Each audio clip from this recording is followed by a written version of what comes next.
বাবা অপু, কোথায় চলেছিস? এলো ঘোষাদের মাঠে ধান কাটতে যাচ্ছি মা।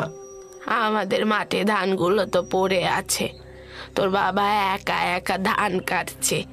লোকের মাঠে গিয়ে কি হবে শুনি? বাবার সাথে থেকে তো একটু সাহায্য করতে পারিস নাকি? হ্যাঁ, আহা কত ঢং! বলোই না নিজের ছেলে তাই এমন করছো। আমি কি আর কিছু বুঝি না ভেবেছো?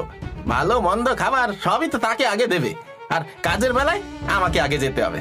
মা মরা ছেলের এই তো জ্বালা।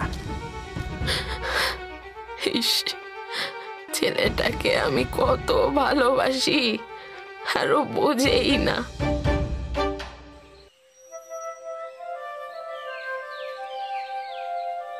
কই রে মহেশ, বাড়ি যাবি না? সূর্য যে একদম মাথার উপর চলে এলো। হ্যাঁ, আর কিছুটা কাটা হোক না, তারপর যাচ্ছি। তুই একা ধান কাটছিস, তোর বড় ছেলেকে তো আনতে পারতিস, সুবিধা হতো। আর কিছুদিন যাক, এখন তো অনেকটা ছোট আছে, আর একটু বড় হোক, সেই তো কিছুদিন পরেই সমস্ত কিছু ওদেরকেই দেখতে হবে।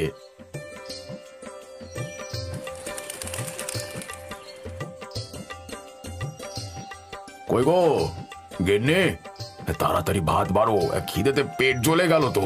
হ্যাঁ গো, তুমি তাড়াতাড়ি স্নান করে এসো, আমি ভাত বাড়ছি।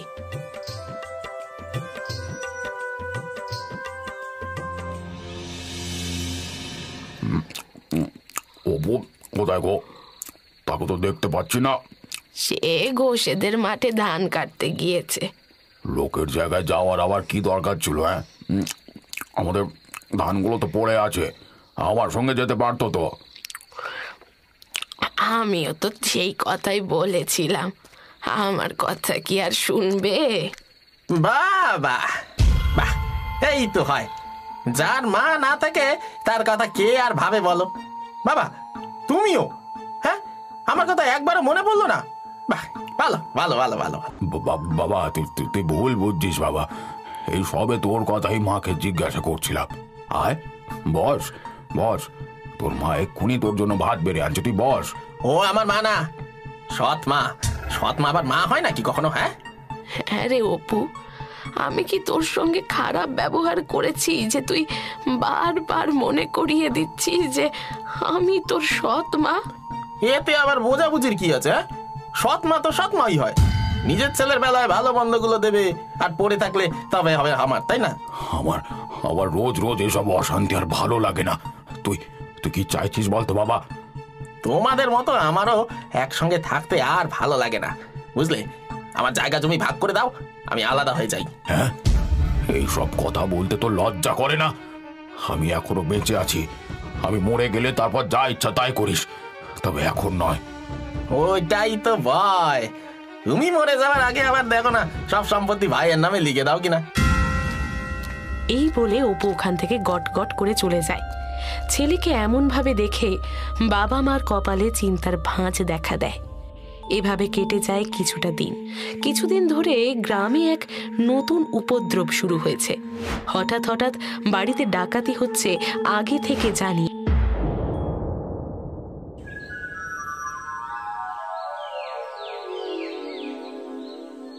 সকালবেলা লিলিমা দরজা খুলে দেখলো একখান কাগজ পড়ে আছে। লিলিমা সেটা তুলে নিয়ে পড়তে শুরু করলো। আজ আমরা তোদের বাড়িতে ডাকাতি করতে আসব।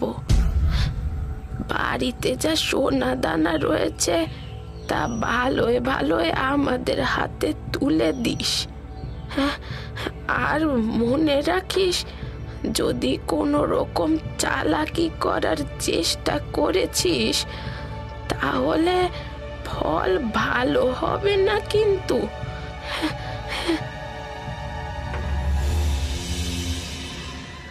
ওগো ওগো, শুনছো? এই দেখো আমাদের কি সর্বনাশ হলো গো। কি হলো আবার? কি হলো? সকাল সকাল এত চেঁচামেচি করছো কেন? এই দেখো, ডাকাত সর্দার চিঠি পাঠিয়েছে। হ্যাঁ, বাড়িতে যা সোনা দানা রয়েছে তা সব বার করো। অল্প কিছু বাড়িতে রেখে বাকি সব লুকিয়ে রেখে আসতে হবে।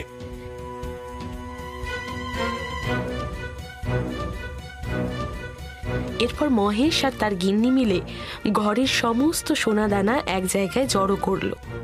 একসাথে এত সোনাদানা দেখে অপুর চোখ দুটো লোভে চকচক করে উঠল। আমাদের এত সোনা দানা ছিল, আমাকে আগে বলনি তো। এতে আবার বলা বলির কি আছে? না বললে তো আর আমি জানতেই পারতাম না। হ্যাঁ, সবকিছুই তো শুভকেই দিয়ে যেতে, তাই না? তুই তুই তুই ভুল ভাবছিস বাবা। এখন এসব ভাববার সময়ও নয়। ডাকাতরা আসার আগে এগুলো কোথাও লুকিয়ে রাখতে হবে। যদি দারোগা বা লেঠেলকে খবর দেওয়া হয়? চুপ চুপ চুপ, একবারও এই কথা মুখে এনো না। পর্দার পাড়ায় যে ডাকাতি হয়েছিল, ওরা আগে থেকে দারোগাকে জানিয়ে রেখেছিল বলে ওদের একজনকেও জীবিত ছাড়েনি। সবাইকে পুরো কচু কাটা করেছিল। পুরো যাওয়ার থেকে কিছু ঘরে রাখো, এটুকু দিয়ে ওদেরকে সন্তুষ্ট করে বাকিগুলো লুকিয়ে রাখতে হবে।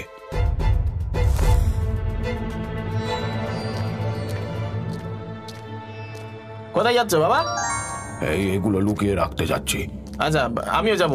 তুইও যাবি মানে? তুমি যদি ওগুলো কোথাও লুকিয়ে রাখো আর তারপরে ভাইকে দিয়ে দাও, আমারও তো দেখার অধিকার রয়েছে। হ্যাঁ, তোর মাথা খারাপ হয়ে গেছে নাকি? হ্যাঁ, হায় হায়।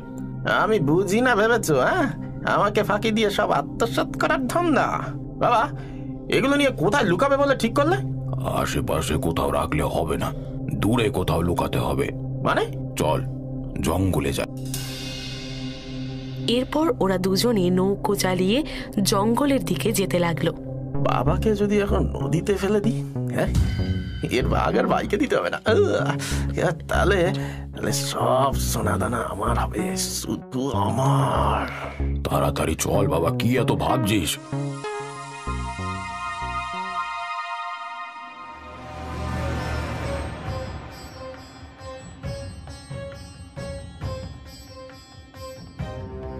দুজনে একটা গুহার সামনে এসে দাঁড়ালো। অপু চারিদিকটা ভালো করে দেখলো। আশেপাশে আরো অনেক গুহা আছে, তবে গুহাটি দেখতে অনেকটা বাঘের মুখের মতো।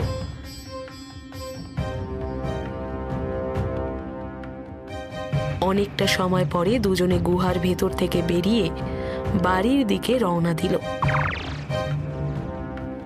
সর্দার, ওই দেখো বাপ বেটা ফিরছে। নৌকো থেকে যখন দুজনে নামলো তখন সন্ধ্যা হব হব। তখন খেয়া ঘাটে কেউ কোথাও নেই, চারিদিক থমথম করছে। হঠাৎ কয়েকজন লোক এসে ওদের দুজনকে ঘিরে ধরলো। এতক্ষণে ওরা বুঝতে পেরেছে নিশ্চয়ই ডাকাতেরা সন্দেহ করেছে যে ওরা অন্য কোথাও সোনাদানা লুকিয়ে রেখে এসেছে। এই রে বেটা, কি ভেবেছিলি সব সরিয়ে ফেলবি আর আমরা কিছু টেরও পাবো না? না না না সর্দার, না। আমি আমি আমি ওপারেতে আমার দিদির বাড়িতে গিয়েছিলাম। চুপ কর, মিথ্যে কথা বলার আর জায়গা পাসনি। ওপারে তো শুধু ঘন জঙ্গল। তোর দিদির বাড়ি কোথায় রে? এই বেটা, তুই বলতো সোনাদানা সব কোথায় লুকিয়ে এলি? আমি কিছু জানি না বাবা। বাবা তো বাক্সটা জঙ্গলের মধ্যে নিয়ে গেছিল। সব সব তুই কি কথা বলছিস? চুপ কর, চুপ কর। জানিস না তুই কি বলছিস? তুই বাড়াকে আচ্ছা করে দে তো। ওর ছেলে বলছে ও জঙ্গলের মধ্যে সব লুকিয়ে রেখে এসেছে, আর ও বলবে না?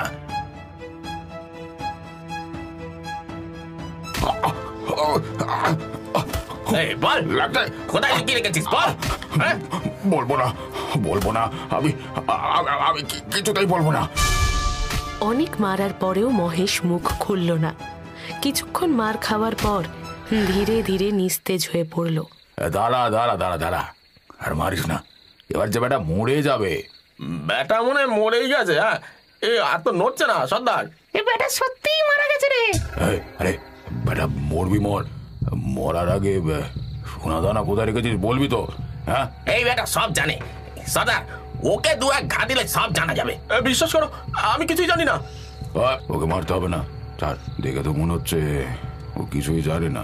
কাল যে কৃতদাসের জাহাজটা ছাড়বে, ওকে ওখানে বেচে দিয়ে আসবো। আমায় ছেড়ে দিন, আমি সত্যি কিছু জানি না, কিচ্ছু জানি না। পরের দিন ডাকাতরা অপুকে নিয়ে কৃতদাসের জাহাজে বেচে দিয়ে আসলো। এভাবে দেখতে দেখতে 40টা বছর কেটে যায়। এই তো এইখানে ছিল। এই কোথায় গেল, কোথায় গেল, কোথায় গেল? এই গুহাটা এখানে ছিল তো। কি মানে কয়েকদিন ধরে অর্পণ এ পথে কাঠ কাটতে যাওয়ার সময় দেখছে একজন পাগল জঙ্গলে চারিদিকে ঘুরছে আর কি যেন একটা খুঁজছে, আর আপন মনে কিছু যেন বলছে। দেখে মনে হয় বহুদিন কিছু খায়নি। দেখে অর্পণের খুব মায়া হলো। এই যে আপনি আপনি কি খুঁজছেন? তোকে তোকে তোকে বলবো কেন? হ্যাঁ, যা যা বাবা, পালা এখান থেকে তুই। আচ্ছা বাবা, বলতে হবে না। দেখে তো মনে হচ্ছে অনেকদিন কিছু খাওয়া হয়নি।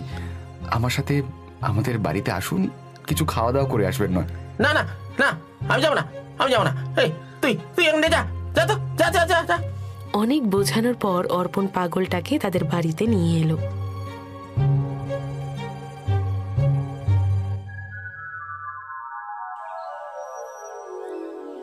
কতদিন বাদে এত ভালো খেলাম। এটা কার ফটো? কার ফটো এটা? দেয়ালে টাঙানো? ও, ওটা ওটা তো আমার দাদুর ফটো। তাহলে তাহলে তুই? আগে আমার বাবার নাম শুভ দাস। ও তো আমার ছোট ভাই রে। আজ আমার বাপের জন্য এই অবস্থা।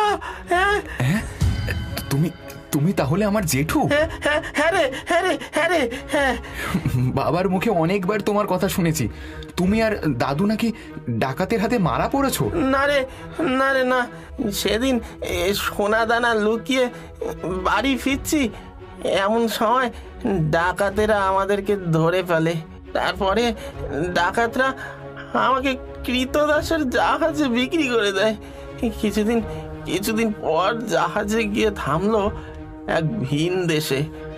সেখানে আমাকে কৃতদাস হিসেবে বিক্রি করে দেয়। সেখানে কি নির্যাতন! ঠিক মতো খেতে দিত না। মানুষকে ওরা মানুষ বলে ভাবে না রে। কি যে হয়েছে! আমি যে পাপ করেছি তার শাস্তি আমি এতদিন ধরে পেয়েছি। তারপর বহুবার ওখান থেকে পালানোর চেষ্টা করেও ধরা পড়ে গিয়েছি। তুই কি ভেবেছিলে পালিয়ে যাবি আর আমরা জানতেও পারবো না? এরপর যদি পালানোর চেষ্টা করেছিস তাহলে তোকে জানে মেরে দেবো। এরপর বহু চেষ্টার পরে অবশেষে আমি পালাতে সক্ষম হই। তারপর এই মালবাহী জাহাজে করে এখানে এসে পৌঁছাই। আর সেসব সোনাদানাগুলো তাহলে কি ডাকাতেরা নিয়ে গেছিল? না না, সেসব সোনাদানা আজও জঙ্গলের এক গুহাতে লুকানো আছে। আমি অনেক খোঁজার পরেও সেই গুহাটা চিনতে পারছি না। কেমন দেখতে ছিল সেই গুহাটা? অনেকটা বাঘের মুখের মতো। ও, বাঘা গুহা। তুই চিনিস নাকি? আরে চিনবো না আবার? কাঠ কাটতে গিয়ে কতবার দেখেছি। অনেক দিন হয়ে গেছে তো, তাই আর আগের মতন দেখতে নেই। আমাকে একবার নিয়ে চল ওই গুহাতে। হ্যাঁ, তুমি চলো চলো, তাই চলো। আজ রাতে তাহলে আমরা দুজনে গিয়ে সব সোনা দানা বের করে আনবো। হ্যাঁ,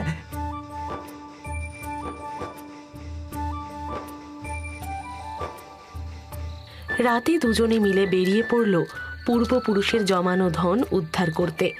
কিছুক্ষণ পর নদী জঙ্গল পার হয়ে অবশেষে একটা গুহার সামনে এসে ওরা দাঁড়ালো।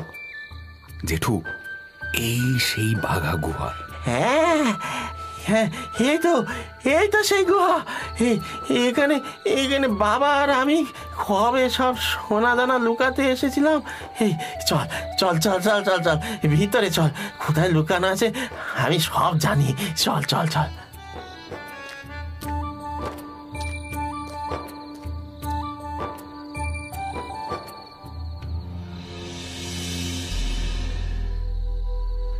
বাক্সটা খুলতেই চারিদিক আলোতে ঝলমল করে উঠল। এই সেই বাক্স যার জন্য আমার বাবাকে ডাকাতের হাতে মরতে বাধ্য করেছিলাম। যদি সেই দিন আমি বলতাম সত্যি পিসির বাড়ি গিয়েছিলাম, তাহলে আজ হয়তো বাবা বেঁচে থাকতো। এই সোনার লোভে আমি পিতৃ হত্যা করেছি। চাই না এই সম্পত্তি চাই না।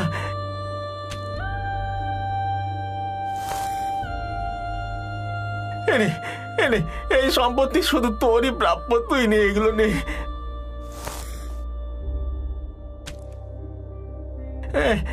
আমি আমি আসি রে, আমি আসি। তুমি তুমি কোথায় যাচ্ছ? আমি আর এই পাপী মুখ নিয়ে ঘরে ফিরবো না রে, বাকিটা জীবন যেভাবে হোক কাটিয়ে দেব। জেঠু, জেঠু, যা হয়ে গেছে তা তো হয়ে গেছে, আর তো ফিরে পাওয়া যাবে না। যে কটা দিন বাঁচবে না হয় তোমার নিজের ভিটেতেই থাকো।